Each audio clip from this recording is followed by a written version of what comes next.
and lack Shakti. So without Shakti, Shiva is Shava. You know, the image of Shiva lying on his back while Shakti dances on him. Shiva needs Shakti. Baba was a great Shakta. He wasn't just a yogi, but he took all the Shaktis that gathered around him and he put them whirling into action and created this many-ringed circus that conquered the world because he liked to sport with Shakti. He didn't see people's personhood as a problem, but he channeled it so that it would all work for God, like that. So you know, in Shaivism, there's a double thing. We have to appreciate both Shiva and Shakti. Shiva, our essential, powerful, divine identity, and Shakti, who we are as person, who we are as an individual, and make that work towards God instead of be separated. We have to honor the form that we are also. So, okay.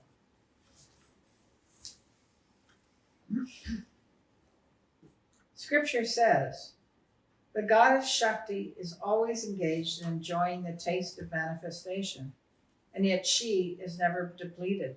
She is a wave on the ocean of consciousness, the volitional power of the Lord. When we get involved in the world, in tasting the world, we find it delicious, and then we burn ourselves out. And so we get depleted. So the world is God, the world is Shakti, but if we approach it from in the wrong way, in the wrong attitude, it burns us out. But if we approach it another way, then it regenerates us and uplifts us. We have to have the eye of the Shaivite, and then the world becomes divinity. We have to approach the world with a sense of worship, not ownership, dominance, ownership, or just using it for our own pleasure or power. So this is the dance of Shaivism. It's more sophisticated yoga than just rejecting the world. Rejecting the world is simpler in some ways. Just throw it away. Shakti and Chitti, the ever-sporting goddess of divine consciousness, are not different. Few of her devotees reach the lyrical heights of my guru in his frequent hymns to the goddess. Chitti This is Baba now. Chitti is supremely free. She is self-revealing. She is the only cause of the creation, sustenance, and dissolution of the universe. She exists holding the power within her that creates, sustains, and destroys, the prime cause of everything. She is also the means to highest bliss. All forms, all places, and all instants of time are manifested from her. She is all-pervading, always completely free, and of everlasting life, manifesting as the universe. Still, she remains established in her indivisibility and unity. Within the blue light, she pulsates with ambrosial bliss. There is only one, the supreme witness, the one who is called cosmic consciousness of supreme Shiva. She is ever solitary, in the beginning, in the middle, and the end. Only Chitti is. She does not depend on any agency. She is her own basis and support. As she alone exists, she is in perfect freedom. So you can withdraw from the world into yourself and you'll lack a certain rasa. Or you can enjoy the world and you'll burn yourself out. So the key is to keep both aspects in mind at all times. And then you can move in an uplifting way. Shakti is always one with Shiva. Shakti is always one with Shiva. She is never separate. The divine pair, Yamala, like the yin-yang, incorporate all the dualities within them, heaven and earth, matter and consciousness, world and spirit. The Tantras are usually in the form of a dialogue between Shiva and Shakti. Shakti asks questions, and Shiva gives the answers. As in the Guru Gita, Shakti, Parvati asks all these questions and Shiva answers. Go on. At the highest level, the reader understands the oneness of Shakti with Shiva. She is supreme consciousness, his own power of self-reflection. Abhinavagupta writes, self, who is the natural state of all existence, who is self-luminous, amusing himself with question-answer, which is not different from himself, and in which both the questioner as Devi and the answer as Bhairava are only himself, enjoys self-reflection. So Shiva becomes Shiva to answer the questions and Shakti to ask them. But in case you get nervous, you should know that in the Shakti, I might have mentioned this last time, in the Shakti scriptures, Shiva asks the questions and Shakti answers them, which is much more realistic.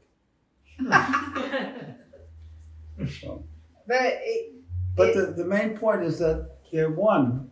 And that I think Yaneshwar Maharaj talks about Guru and disciple are one, and they become two to enjoy the sport.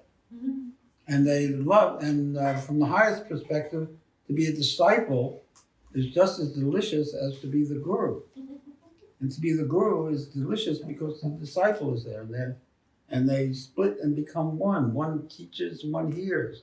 Then the other one teaches, and the other one hears, and so they enjoy it. Nothing is more nectarian than the sport of the Guru and disciple when you regard it that way. Yes, Devi Ma. Well, it just occurred to me that that's the reason why tearing thoughts are so destructive, because they interfere with the capacities to self-reflect in a way that uplifts, that puts you in touch with Shiva. So it's the wrong kind of self-reflection. It's Maya. Yeah, it's Maya. Tearing thoughts say you are limited and contracted, while Shiva, the statement "I am Shiva," no, you are Shiva, that moves towards consciousness. Tearing thoughts move in the opposite direction, towards separation and materiality. I love that word, self-reflection. Self-reflection. Yeah, Mm-hmm. Something about it.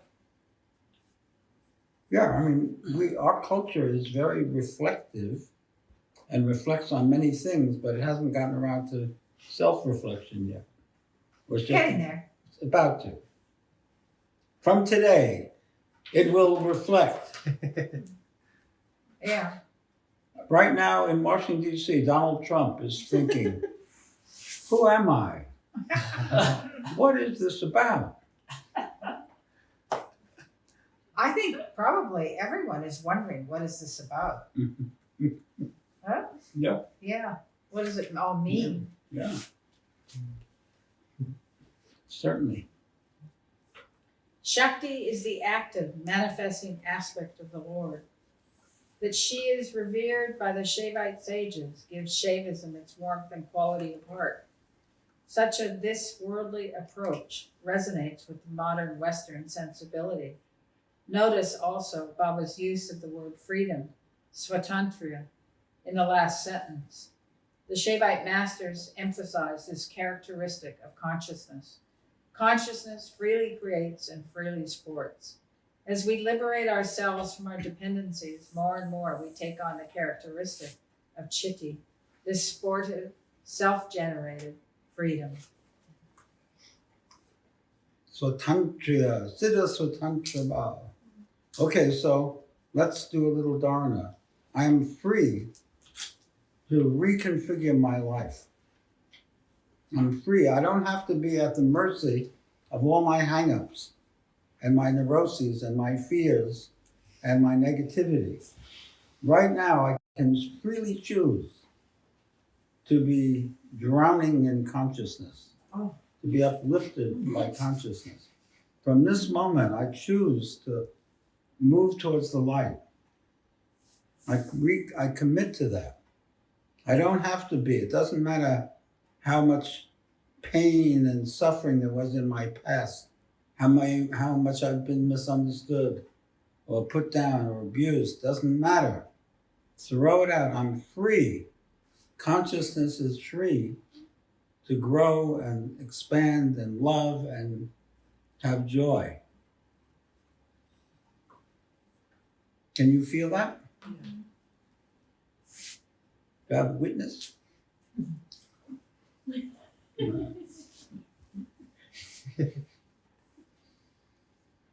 That's Swatantriya. If you had a taste of that, then we have that power within us anytime we embrace it. The power of Swatantriya, the power of freedom, the power of Chitti is there within us anytime we want to embrace it. Or we can be at the mercy of the forces of darkness, the forces that limit us and make us suffer. We can overcome it. And we will one day, even if it looks impossible now, even though in this moment it feels I can never overcome that, these forces are too powerful. Without a doubt, I know that every one of us in the room, watching, everywhere, will one day overcome this, because our true nature is more powerful than our neurosis. That's the message of Shaivism. Devi Ma? End of sermon.